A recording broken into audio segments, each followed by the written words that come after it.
Conflict report, the 18th of March 2025. Since my last report, a lot has happened. I am continuing to develop my new software for handling OSINT information, but it is very unlikely that this will be used on YouTube within the coming 2 years. Regarding the war in Ukraine, developments continue both politically and militarily. On the ground, Ukrainian forces are under heavy pressure at Kursk, and they have had to pull back from Sudzha during what appears to have been a less ordered retreat. We also have information of a possible Russian military buildup in southern Ukraine. Along the rest of the front, there has been no major changes.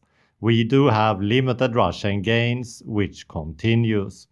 We also have an increase in Ukrainian counterattacks with some limited gains for them.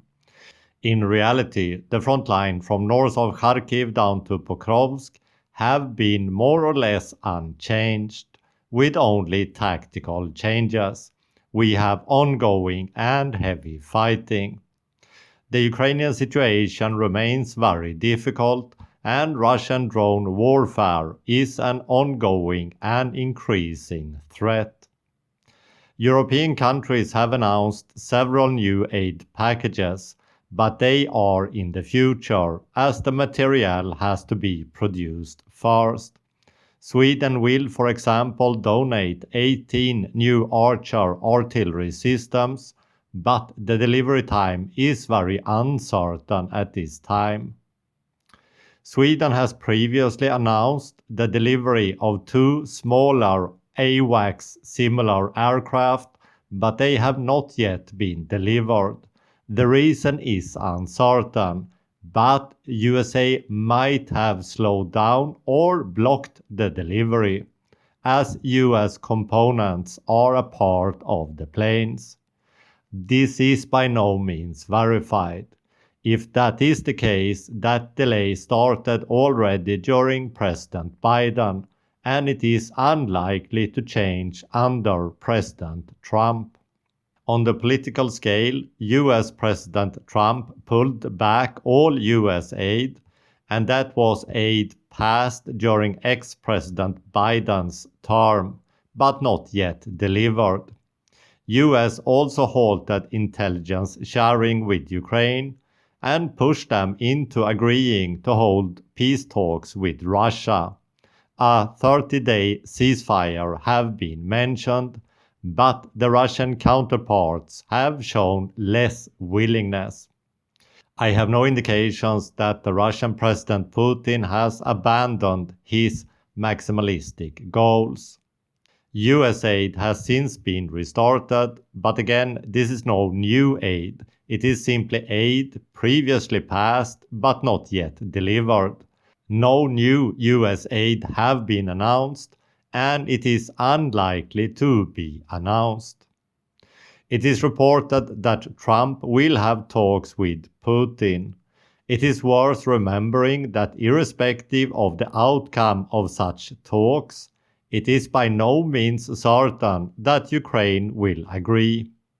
I suspect that Russia will continue pushing to get the 4 oblasts they annexed, except for Crimea, which they still do not have control over. The problem for Ukraine is that it will be difficult for Europe to replace US in intelligence and logistics, and that is for the near to medium term. European countries and the EU have launched a significant rearmament program which could reach up to 800 billion euros. That is a support mechanism to allow countries with weaker economies to still rearm. Sweden has a defense budget of around 13 billion euros in 2025. An additional 17 billion euros will be delivered over the time period until 2030.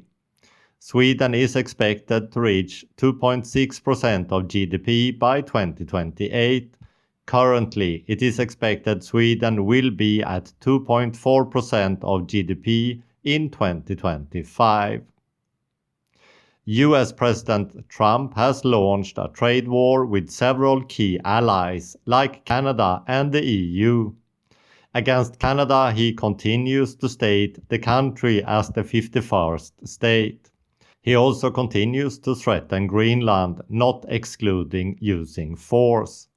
That has led to several high-ranking meetings in Europe, excluding USA but including Canada. It is notable that the new Canadian Prime Minister's first visit went to the UK and France and not to the USA. We can likely expect a closer collaboration between Europe and Canada over the coming years. Canada has put the purchase of F-35 under review. In total, they have intended to buy 88 planes, with 16 having been already bought and will be delivered. Some other countries in Europe are also reconsidering if the F-35 is the right plane. Concerns have been voiced by Portugal, which would be a $6 billion deal. The Canadian deal for the F-35 is worth around $19 billion. For Canada, the Swedish JAS 39 Gripen E model lost out to the F-35, but possibly it might now make a comeback. Even though figures are very hard to verify regarding lifetime costs, the JAS 39 Gripen could be almost 50% cheaper than buying F-35. It is also usual that Saab, the manufacturer of the JAS 39 Gripen, will put some manufacturing in the country they sell to. That might be an additional advantage for JAS 39 Gripen. USA, on the other hand, is reported to block some sale of JAS 39 Gripen to South America, as the plane has a US engine. There is no short-term fix for that, but long-term we could imagine switching components to avoid such blockings in the future. There are other engines that JAS 39 Gripen could use that are not US engines. While major systems are very hard to replace in the medium term, I suspect that a lot of component parts for European systems will start to diverge towards finding European replacements. With a significant rearmament in Europe and a wish for that money to be spent inside Europe or possibly Canada, we will likely see new companies emerge in the defense sector over time. But here we are still talking about decades and not years. When choosing a fighter or multi-role aircraft, there are many factors that goes into the decision. What are the missions the plane should fulfill? What armaments does it need? What are the initial costs? What are the lifetime costs? Are there any financial or national security benefit to choose one plane over the other? What has changed for the F-35 are now national security concerns and a changing political landscape, and that will probably play a major role over the coming decades, and not only for Canada. Conclusions. What we are seeing is a major shift in world security and international trade. We can likely expect to see some major hurdles in international trade before it finds a new equilibrium. What seems clear is that we will see new alliances being formed in the financial sector. Most likely that will be closer ties between Canada and Europe, as Canada has been selling energy to the US at a discount, and Europe is in need of both energy and minerals. I expect a shift of increased exports from Canada to Europe. It also looks like we are getting a closer cooperation between Canada and Europe in the security area. For Ukraine, it is almost impossible to make any conclusions or assessments at this stage. Ukraine is facing several hard choices.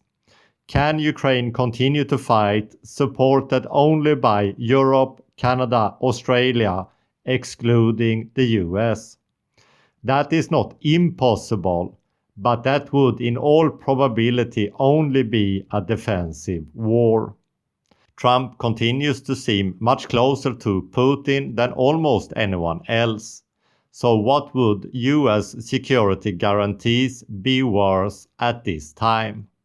Trump has several times stated he would not uphold Article 5 of the NATO treaty under certain circumstances. If that is the case, what guarantees could Ukraine hope for that would actually be upheld? The only real winner I can see so far is Russia. While they cannot continue this war indefinitely, they are now having a hope to both get what they want in Ukraine and maybe get sanctions lifted. I also expect some financial turmoil with increasing inflation. It has already started to pick up in Sweden, which could be an early indicator.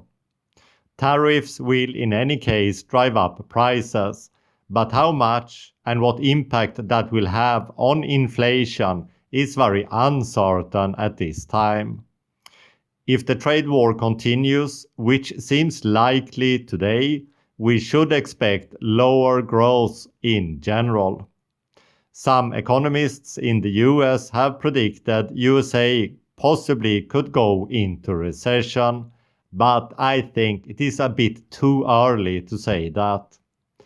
Trump is unpredictable, with tariffs one day and no tariffs the next day. For the short term, that gives turbulence. In the long term, that will likely lead to a shift. But what that shift will look like is very difficult to assess based on current information. So we can expect a turbulent coming 30 days. During this month, we should see some hints at what the US administration and the Russian government's talks will lead to. EU tariffs on US goods will come into effect in April, and that will likely have some impact on the market. Except for that, we just have to wait and see what happens. My YouTube videos will be very intermittent, but I will aim to have at least one per month out, but I cannot guarantee that. End of report.